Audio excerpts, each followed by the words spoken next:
This is the Music Enclosure series here on WCRX 88.1 FM and WCRXFM.com. My name is Jasmine Brown. I first heard of the Chicago Native OMEN while listening to J.COLE's Enchanted in the Badness. Then I saw him perform here in Chicago during the 2014 A Dollar in the Dreams tour. It was then that I actually started listening to him. I copped A Glorious Cool, Delayed, and Afraid of Heights. I was crazy waiting on Elephant Eyes to drop, which is his debut album. From the jump, I loved what I heard. I loved the artistry of OMEN, from his jazzy beats, his poetic rhymes, and his vulnerability to his frankness. It is with complete honor that I sit here with this man in the studio. Welcome to the show, OMEN. What's happening? And thank you. That was kind words. I appreciate it. So after 3 long years, how does it feel to have Elephant Eyes out? It feels amazing. It took a minute to get out, and some of that was creative, and some of it was just, I tell people a lot of it was really me getting my team together, because I think people don't see that behind the scenes. It takes a lot more than just the artist to get things moving. I learned that from just past projects, putting them out with no real strategy behind them and not getting the best or the most potential out of them. So it took a long time just because I wanted to get everything in place. Okay. Is the team you're talking about Dope Art Academy? Yeah, Dope Art. Dope Art. Yeah. Oh, my apologies. No, so how does your team support you? It's just, so at this point, because we're still new, a lot of us, we all kind of overlap on different roles. We come up with like a game plan or a goal, and it's like, okay, who can do this, who can do that, but everybody's kind of overlapping in terms of what they do. But like, for instance, we just started, or we're about to end it actually. We did a tour for Elephant Eyes, and this was probably I've been on tours before and done all these shows, but this was easily the most daunting task I've had. Just when it's your tour, I have so much more respect for. I actually talked to Boss and Cole the other day. I was telling them, I have so much, not that I didn't have it before, but I have so much more respect now for them handling their own tours, because it's like, unless you're in that position, you don't see all of the little small decisions you have to make and the responsibilities, and everything falls on your shoulders. So that's when having a team really comes in place. When you're thinking about, okay, we want to get merchandise, we want to get a banner here, what's the banner going to look like? We want to get, who's going to DJ? What's the stage plot? What's the marketing? What's the promotion? Okay, what about this stage? The actual set, the set design. So many decisions, the booking, the routing. So it's just a lot that one person, I guess, could do, but you wouldn't want to do it by yourself. Yeah, exactly. This point doesn't make sense. I heard you say that you recorded 60 to 70 songs for the album. Do you have plans for those unreleased tracks, or are they just going to stay in the vault? And is Purple Rain one of those tracks? Yeah, Purple Rain was one of those tracks. I made Purple Rain. Purple Rain was probably one of the last tracks. I felt like I was finished with the album and I was just still making songs, and I made Purple Rain. But Purple Lights, actually. Purple Lights is the name of it. Okay. I don't know. Okay. But yeah, I did a lot of songs because what happened was, I want to say, before the album sounded like it did now, it sounded completely different. Like, it was like very rock guitar sounding. Because I was just really in experimentation mode, and I was just trying different sounds, and it sounds way further left, those songs. And then I, kind of progressed into what it is now. But I don't know, we'll see what happens with those songs. For now, they're probably just going to stay in the vault. But I listen to them, and sometimes, and I'm like, maybe I could tweak this, and this.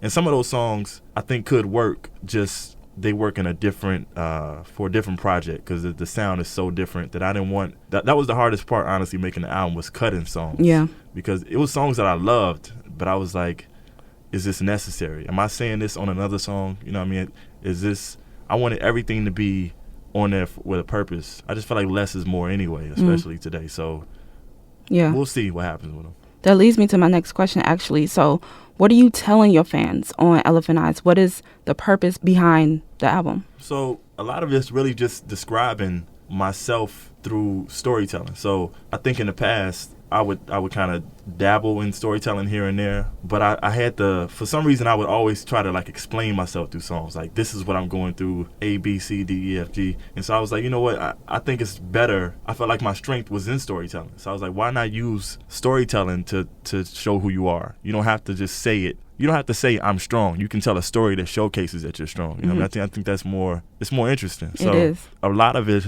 just using memories I've had. A lot, like the title, even Elephant Eyes, is a nickname somebody gave me, but it's loosely based around like the theory that elephants never forget. So it's like based on all these memories I have from college, from past relationships, from childhood, and just kind of telling the world or giving the world a sense of who I am, a complete picture of who I am through the storytelling. Because I felt like I loved Afraid of Heights, but I thought that I only showed one side of myself on that. Like I talked about a lot about the pain and things I was going through, but you know, there are times where I'm happy, and there are times where like there are times where I'm going through things. There are times where I want to have fun. Like I wanted to show a more complete picture of myself because I felt like I was shortchanging who I was with the past projects. On Black Genius, you said inspiration ain't free. Pay homage, and I know you're a big fan of Jay Dilla, rest in peace. And you crafted a Glorious Cool in homage of him. So who are you paying homage to right now? Like the influences that you got? That's a good question. I don't know if I was like consciously set out like I'm gonna pay homage to these people, but when I was making the album, I was like, okay, you know, I really want to do what I feel like. What I want to make the music I want to hear, because when I had done Afraid of Heights and I put it out, I had these high expectations for it, and when it didn't reach those expectations, I was disappointed. And so I was like, for a while, I was like, man, you know, what do I do? Because I just put my all into this project and nothing happened. But at the same time, it was really liberating because it was like, well, no matter what you do, no matter what you do is your next move. At worst, you'll be right where you are right now. So you can do whatever you want. Yeah. So it was like it was freeing, you know. So I was like, you know, just make the music you want to hear. So I started listening to all the music I liked. I listened to a bunch of Nas. Nas is my favorite of all time. So I listened to a bunch of Nas, a bunch of Dilla, a bunch of Common, Pac, Busta Rhymes, Eminem. I was listening to a lot of 90s and like early 2000s. But that was the music I love. And I like music today, but that's the music that like speaks to you. Yeah, a lot of the music today, I like it, but it doesn't stay with me. You know what I mean? I like it for the moment, and then I'm on to the next. Right. That music, for whatever reason, I think because it's more storytelling in it, it stays with me. And I was like, when I hear that, it makes me want to make music. So I guess in a sense, I'm paying homage by doing storytelling and using that ability. I'm paying homage to those in the past that did that. You know, the Rakims, the Nas's, the Slick Ricks, the Eminems, there's so many people I can name, you know. Yeah.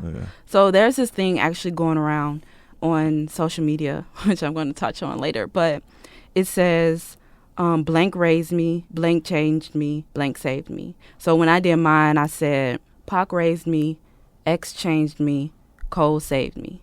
Who would be your three? Oh, man, that's tough. It took me a minute to get mine. Okay, what's the first one? Blank raised me. Raised me, changed me, saved me. Yes. Okay, raised me. Wow. I'll say...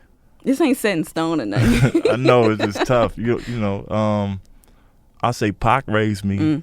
I'll say, oh, man, Common changed me. And Nas saved me. Ooh, okay. Yeah, okay.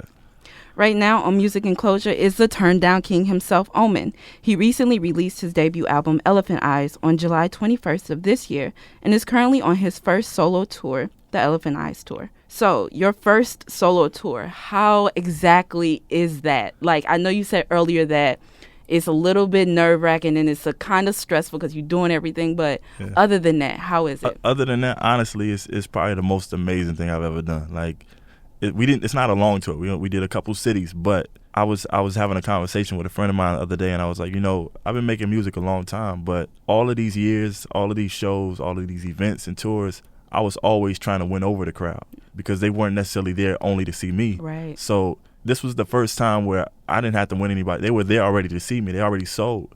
So it's so much, first of all, it's so much easier. It's like I'm just up there having fun. You know what I mean? I'm so comfortable.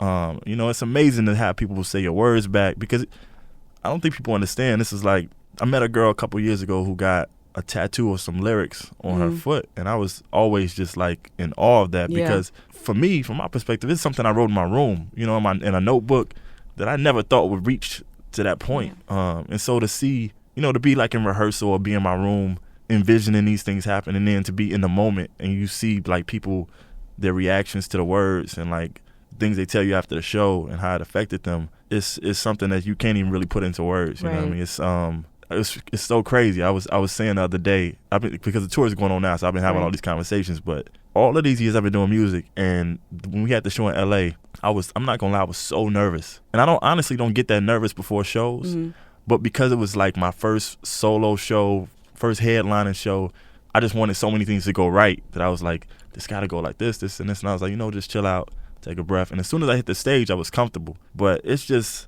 man, it's the most amazing feeling. Of it. Yeah, it's amazing. Speaking of the show, but how was the first 3 shows? I know you went to LA, you was in, I believe, Boston, was it? Yeah, Boston. What part of each show was like, this is it? Like, I'm on my tour. I think in LA, as soon as I hit the stage, like we started with I don't want to ruin the show for anybody, but it starts basically with the skit from the album, the way the album starts. And as soon as the skit turned on, I heard the crowd go crazy. And I was like, damn, this is real. Like I felt it. And it's like I hit the stage and they were so excited that any kind of nerves I would have had went away, because I was like, well, I ain't even said a word and I got them. You know what I mean? So from here, all I got to do is be myself. And the way the show is structured, I really wanted to play on like my personality. I was like, even in the album, I did a lot of like letting go of what I thought would work and tricks and like gimmicks. And I was like, you know what? I am calm and relaxed and laid back in this turn up world. Like, it's fine to be who you are. It's fine to embrace that. I am a mellow guy, and there are plenty more people just like me. So I like owned all of those things that I might have had insecurities about. And it's the same thing in the show. As transparent as I am in the music, I'm going even further into those stories throughout the show, to give people like more clarity. So I'm excited. You selling me more right now. Why did you make Chicago the last stop on this tour? I mean, it's home. You know, it had to. And I think I haven't had, for whatever reason, I haven't had a lot of shows here. Even throughout the tours, we've come here a couple times, but in comparison, like to some of the other major cities, we haven't been here as much. And so it's been really important for me. This has been an amazing year period for me, but it's been really my next goal really is to start connecting a lot more with the city. Okay. Because I felt like, for different reasons, I'm not as in sync with the city as I need to be, in the circles I need to be. And so that's like the number one thing on my agenda now is to really like, I think I got I'm forming a somewhat solid fan base around different places, but I want to make sure that stamp is really on the city. Yeah, they say no one loves you more than your city. Yeah. So So you saying that you want to get more grounded here. Who, if any, you don't have to say anybody, but who, if any, are you keeping your eye on in the Chicago scene? I'm definitely paying attention to Chance and Vic. I'm cool with Vic. Somebody just put me on to Saba. Oh, okay. And I like some of the songs I heard of him, and even some of the older cats. I'm cool with some of. I'm cool with Cole Hart from Crucial Conflict, GLC. I think I met Twist Up a couple times, and I know Lupe a little bit. So I'm always kind of keeping my eye on things around the city, because to me, inspiration comes from everywhere, and it's dope to see the different ways that they showcase the city, because their perspective is different than mine, and we all tackling it and approaching it from different ways, so I can get inspired by things that they do, like, I never thought of doing it that way. Right. So your song Love Drug talks about people's addiction to social media, which you're very vocal about. And I saw the video that you posted from your LA performance of Sweat It Out, and the audience had their cameras up and they were like all in their face and stuff, but they were singing the lyrics. How did that make you feel? It's funny you say that, because I think it was in New York, and at the New York show, when I did Love Drug, I was like, this is dedicated to everybody with their phones out right now. And it's like I'm playful with it, because I'm the same way. As I got this hate-love relationship with the internet and social media, because I see how it's affected everybody and myself. It's crazy to say it.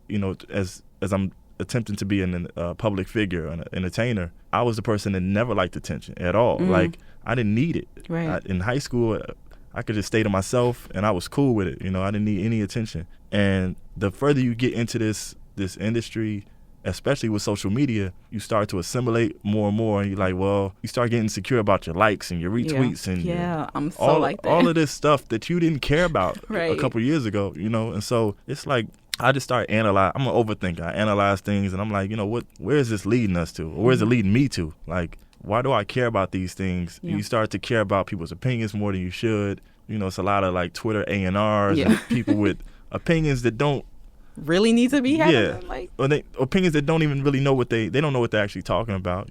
They just kind of making assumptions. And I had to really evaluate that and say, just chill out and focus on what you think is important to, get your message across. When I made that song Love Drug, I was really just analyzing myself, but in a sense doing it in a story form that was like like when I wrote it, the first verse was supposed to be about the internet. The second verse was reality TV, and the third verse is about in the club. So it's like digital, television and real life, and how we all are addicted to this attention. Like we all need this attention, and for what? Like what does it lead us to? Yeah. What does having 30,000 followers actually mean?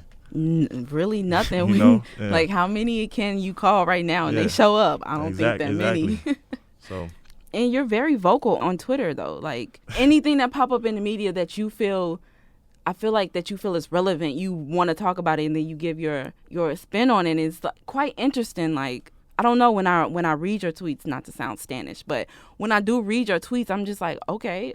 Like it's nothing that I can say. I'm just like, all right, yeah. And even that, it's like the same thing. I'm like, I get in my like mood where I want to like, because it's right there and you can speak right to the people. Right. I get impulsive and I just want to, because I'm passionate about things. So if it's like an issue going on in the media or something, and that's my outlet, I take to it. But then sometimes I'm like I said, I overanalyze. So I'm like, was that necessary to even tweet? Right. Because at the end of the day, is this tweet going to lead to changing it? I'd rather that energy be put into like what's going to actually lead to a solution rather than me venting on Twitter. True. So sometimes I'm like I said, I have a hate and love relationship with all of it. Yeah. What can we expect from Omen? Music, social media, anything. What can we expect from Omen? I definitely have some music, some more music that's coming out. Okay. I can't really speak on what it's Of from, course. but what it is. But and I'm gonna start working on a new project soon. Like probably as soon as the tour's over, I'm gonna start working on a new project. But a lot of my focus is going into, like I said, Chicago. So I'm gonna be trying to throw some events with dope art throughout the city. And just we have some festival shows coming up. The Aaron Style show, I think, in L.A. I'm doing a show in Maryland on the 28th with Boss and Kaz. I think we're opening for Fetty Wap. Okay. So that's really cool. It's like, it's 4 different types of artists. Right. And that's really it. I'm just open to working. I'm excited to see what this new project is gonna sound like, because I don't want it to sound exactly like Elephant Eyes, obviously. Of course. But I feel like I've tapped into some new inspirations. So. And then you have an event actually coming up this Sunday. You're now the spokesman or one of the Chicago. The councilman. Yeah. Martell. Yeah. How did that come about? Really, a friend of mine, she reached out and she's like, Martell is doing this thing with different artists in different cities. And she told me Questlove was involved, and I was like, oh, that sounds dope. Right. So she's like, okay, well, I don't know if she sent me to them or they found me or what, but they looked at the work and they were like, oh, they just decided to have me for it. So it was dope. That's this Sunday. I think the RSVP is already closed. Yeah, which is, it's private. Yeah, I didn't even know that. Yeah. So but it should be cool. Questlove is obviously somebody I've looked up to for years. All of the Roots, I used to I still listen to all their albums, but of course, it's classics. Yeah, Things Fall Apart is probably one of my favorites albums of all time. So I've never met him, so it'd be cool. Yeah, it's gonna be dope for you to meet him finally. Yeah. Well, it has been the ultimate pleasure to sit down and talk to you. Thank you. This is the Music Enclosure series here on WCRX 88.1 FM and WCRXFM.com. Thank you. Peace.